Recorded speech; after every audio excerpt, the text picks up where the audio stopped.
everyone. This week's manner of death is homicide. Ruth Laurie Ballow. Ruth Laurie Ballow was a 21-year-old woman living in the Billings area. On February 5th, 1977, her body was discovered by a couple out walking on Jellison Road, which was near the Billings landfill. The autopsy showed her cause of death was several gunshot wounds, making her manner of death a homicide.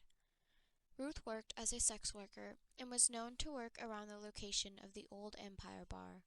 Although several people were interviewed, no one has been arrested for her death.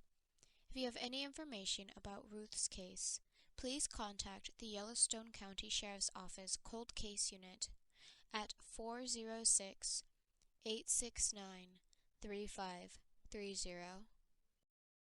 Marsha Helgeson. Marsha Helgeson was a 21-year-old woman living in the Billings area. On the morning of September 9th, 1978, her body was found by a homeowner on Alkali Creek Road in Billings Heights. She was partially nude and had been stabbed. The previous night, the band Boston had actually played at a concert in Billings, which was widely attended. However, it is not confirmed that Marsha ever went to the concert or met with friends after the concert, but it is a possibility. What is confirmed is that she was seen at the 17 Club that night and that there was a sighting of her with a woman at the Old Sambo's restaurant. Marsha was known to like the nightlife and was constantly seen out and about with various groups of friends prior to her death. At this moment, there have not been any arrests made, but there has been evidence saved from that time that could be retested. If you have any information about Marsha's case, please contact the Yellowstone County Sheriff's Office Cold Case Unit at 406-869-3530. Corina Lydia Contreras. Corina Lydia Contreras was a 16-year-old girl living in the south side of Billings with her family. On December 12, 1978, her body was discovered by a school bus driver near the Pryor Creek and I-90 interchange. She had a boyfriend living in Pryor, and it's suspected she may have been hitchhiking or trying to find a way to visit him. Her cause of death was blood loss due to blunt force trauma from being beaten. The sheriff's office had found a bloodied car, which is suspected to be the vehicle to have picked Corina up that night. It's thought that this is where the struggle occurred before she was killed. However, this lead led nowhere as the car had been reported stolen and the owner cleared of suspicion. The last she was seen alive was at 3 a.m. that morning when she left her friend's house at the 600 block of 34th Street South and said she was heading to a house in the 700 block of the 27th Street North. If you have any information about Corina's case, please contact the Yellowstone County Sheriff's Office Cold Case Unit at 406-869-3530. George Heinrich and Marlene Mazzola. George Heinrich, age 58, and Marlene Mazzola, age 42, were a couple that had been briefly dating. George was a businessman who bought and sold cattle. Marlene was a district manager who worked for Avon in the Billings area. On the night of September 21st, 1980, George and Marlene were murdered at George's home on Highway 312 east of Billings.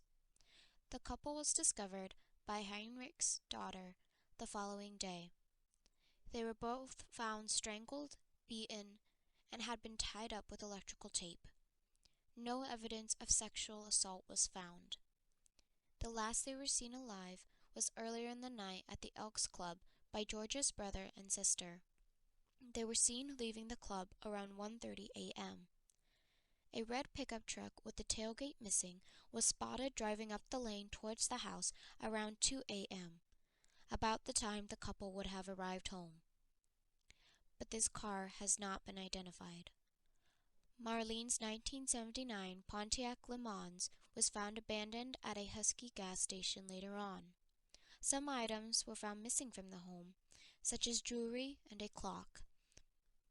It is believed the killer or killers fled the house in Marlene's car before abandoning it. Marlene had been separated from her estranged husband at the time, but no further leads led to his involvement in the crime. If you have any information about George and Marlene's case, please contact the Yellowstone County Sheriff's Cold Case Unit at 406-869-3530. Ben Burns. Ben Burns was a 20-year-old man who lived in Forsyth, Montana. In the early morning hours of March 11, 1986, Ben's body was found by passing motorists close to the I-94 near the Huntley Exchange. Nearby Pryor Creek residents had heard gunshots just half an hour before he was discovered. It is said that Ben was hitchhiking his way to Forsyth. Very little information beyond this is known about his case. If you have any information about Ben's case, please contact the Yellowstone County Sheriff's Cold Case Unit at 406-869-3530. Judy Hatten. Judy Hatton was a 48-year-old woman living in Laurel, Montana at 1030 12th Avenue.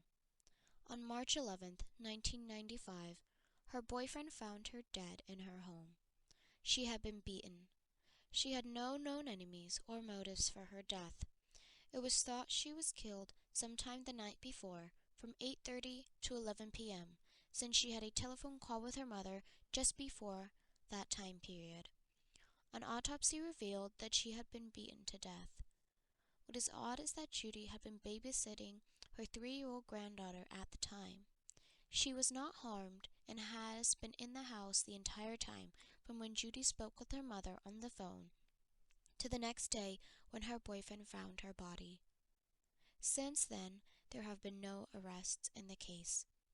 If you have any information about Judy's case, please contact the Yellowstone County Sheriff's Cold Case Unit at 406-869-3530. Jeanette At Waters. Jeanette At Waters, who often went by Charlie, was a mother of 3 young children living in the Billings area. She worked at a Napa store and was attending an office party the night of January 15, 2000. The party had moved to the Eagle's Nest Bar, and from there she further met with coworkers at the Players Club. It is thought she left around closing time or around 2 a.m. on the morning of January 16, 2000. Only 2 hours later, the fire department was alerted about a car fire near the area of the Players Club. There, firemen opened the trunk to reveal the body of Charlie Atwaters. One lead the Yellowstone Sheriff's Office has is that a suspicious man had entered a Cenex gas station where he bought $1 worth of gas, which he put into a container, and a book of matches. This purchase took place roughly half an hour before the fire was discovered, and the Cenex gas station was located just across the street from the Players Club. No one has come forward or identified the man. There is surveillance footage, but it was in 2000 and of very poor quality. Since then, very little information has led to a break in the case. If you have any information about Charlie's case, please contact the Yellowstone County Sheriff's Cold Case Unit at 406-869-3530.